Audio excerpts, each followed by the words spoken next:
All right, everybody, I got about 5 after. Just want to do a quick reminder that we do record these so that you guys can watch them later on our lovely YouTube channel. Long time no see. Welcome, everybody. Looks like we have a pretty small crowd today, but we do record these and throw these up on our YouTube channel so that you can check them out later.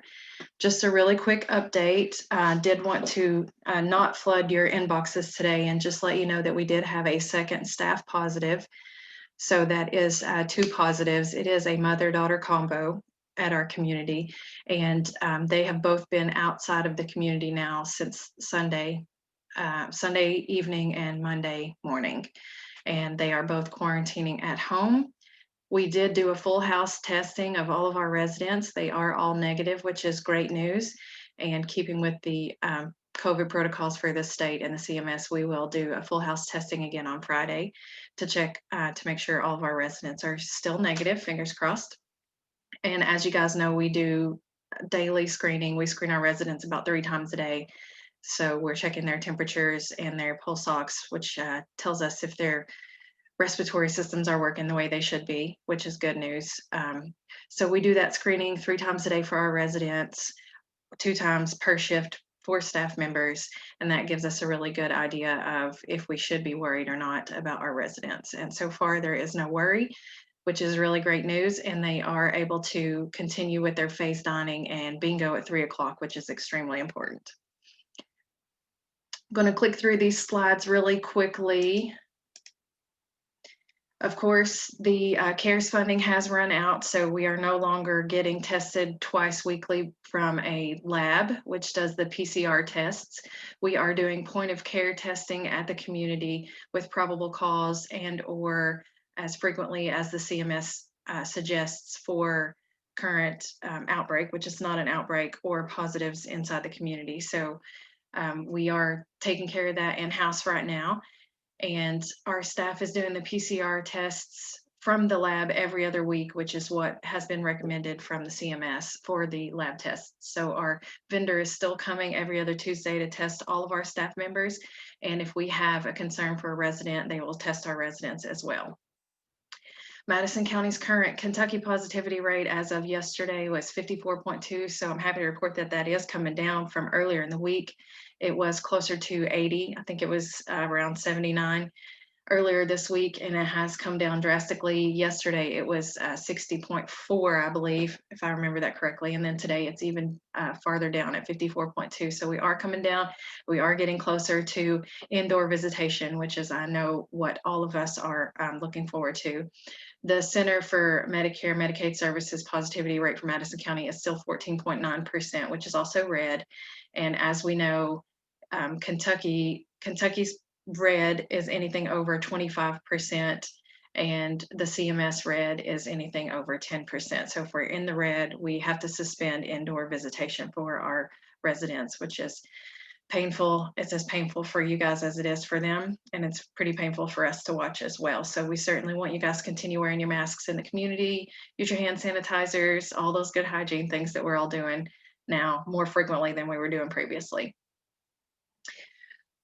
We are still doing the porch visits. We do have the patio heater. So if any of you guys are interested in meeting on our front porch with your loved one, we'll bring them into the private dining room as the window backs up to the front porch, and we can start up our patio heater for you if you want to have an extended visit with them. I know keeping with Kentucky weather, it's all over the board on what the temperature is going to be for the day. The other day, I had my window rolled down going home because it's nice and warm, and then just yesterday I was freezing. So it is Kentucky. They say if you don't like the weather, stick around for a few hours. But we do want you to continue to schedule with us those porch visits if you'd like to use the patio heater, and make sure you schedule your deliveries to make sure that we can properly sanitize those items. So just a quick reminder, anything that you bring out, we'd like for you to bring out in a plastic bag or a plastic container that we can either wipe down or spray down with Lysol to make sure that we're not bringing any extra contaminants into the community. I do want to make note that we have seen a lot of folks doing window visits, and that's really wonderful. But we do need to ask you to make sure that you keep those windows closed. I know this is extremely hard, as most of the residents are hard of hearing; they can't hear you.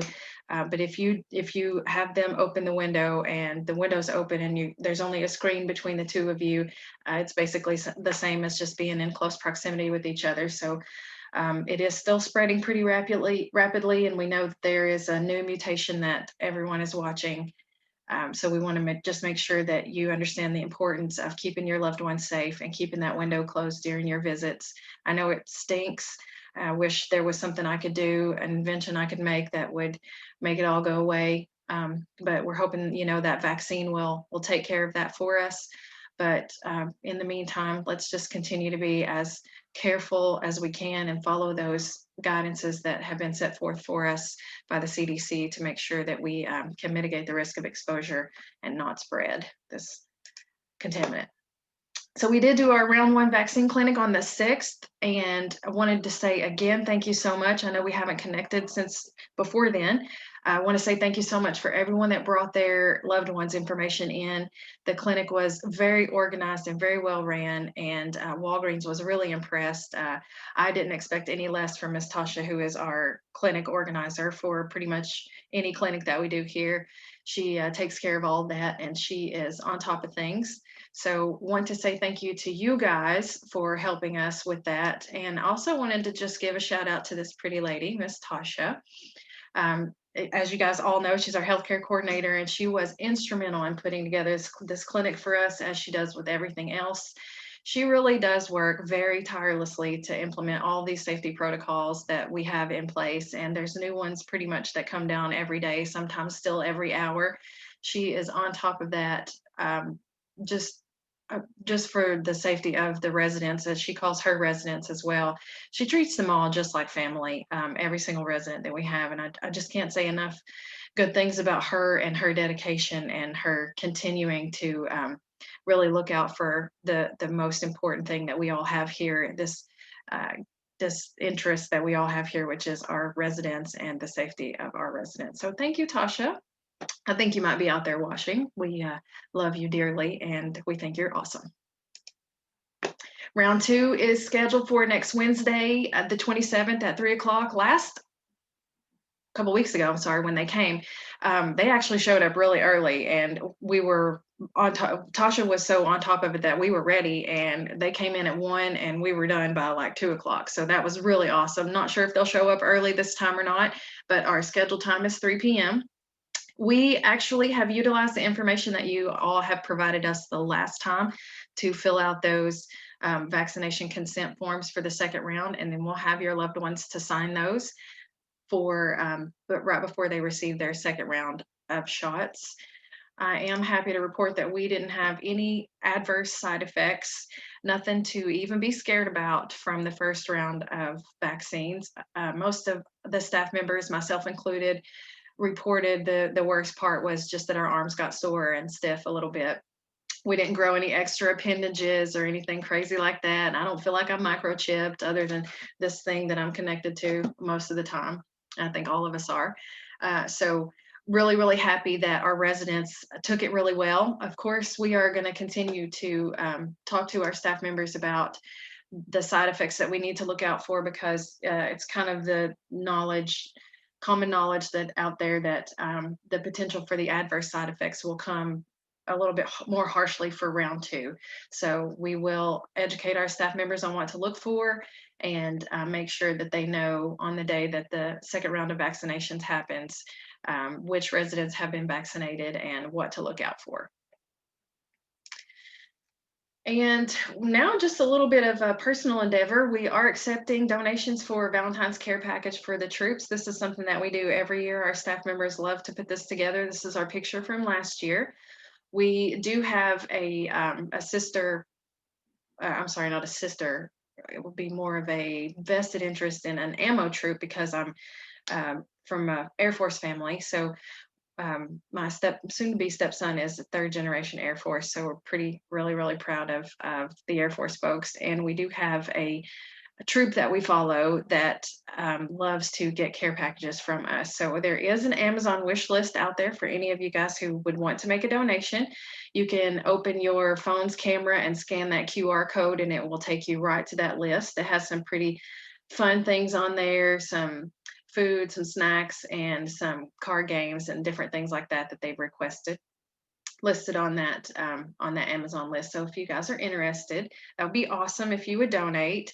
We are taking donations all the way up until Monday, February the 1st, and we'll actually be sorting and sending that package out on February the 1st so that it can make it to Korea in time for Valentine's Day for those troops that are stationed over there. So the folks that are in Korea, Korea is a location where they're not able to take their families or their pets, so they're over there solo for at least a solid year. Sometimes it's an 18-month tour. So we'd like to get them some things over there that show them our appreciation for their service.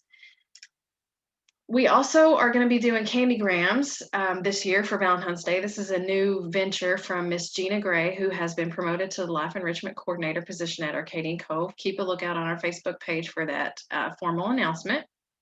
But she wanted to do candygrams last year and we weren't able to. So what we would like is for you guys to just bring a simple Valentine's card that you get from the grocery store to us before Friday the 12th. So ideally Friday or Thursday the 11th. And we will be delivering some homemade candies and goodies to each residence door on Friday with their candygram from you guys. So just a basic, simple Valentine's card that says how much you love your loved ones, obviously, and happy Valentine's Day and all those things that Valentine's Day is good for. So you can bring those things to us sometime before February the 11th if you would like to. Oops, excuse me. And we will make sure that we get that delivered to your loved ones on Friday the 12th. So bring those to us before the end of the day, Thursday the 11th. One more quick request. We are hiring. We're looking for second and third shift caregivers. So if you guys know anybody, we would appreciate it if you would let them know that we are looking for some quality talent to add to our compassionate caregivers. This flyer should be posted around on our Facebook page. You should be able to share it if you didn't mind. And there's another one of those lovely QR codes. You guys will get to know me that I love QR codes.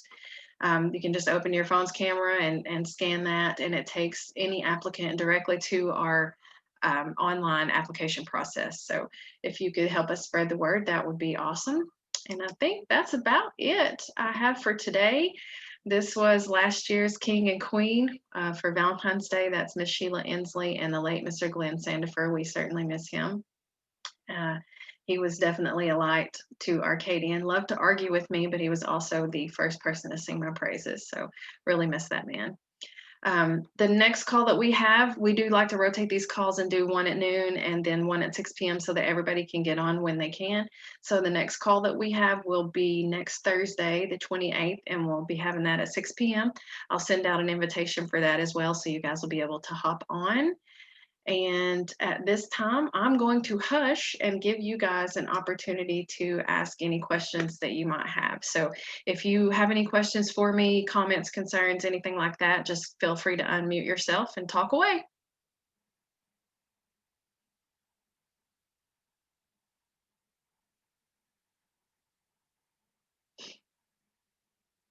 Thank you, Miss Suzanne. I got your chat. Well, if you guys don't have any questions, then we will just see you next Thursday at 6 p.m. As I mentioned, we'll post this recording on our lovely YouTube page, and we'll send you a YouTube channel. I'm sorry, we'll send you a copy of that link as well. I do try to do a follow-up and send out all the slides as well as the link to the video. And that way, if you have any questions or you want to go back through the information, it's there readily available for you. And without I guess if there's not anything, any questions that anybody else has, we'll let you guys go and enjoy the rest of your day. Thank you. Thank you guys for joining.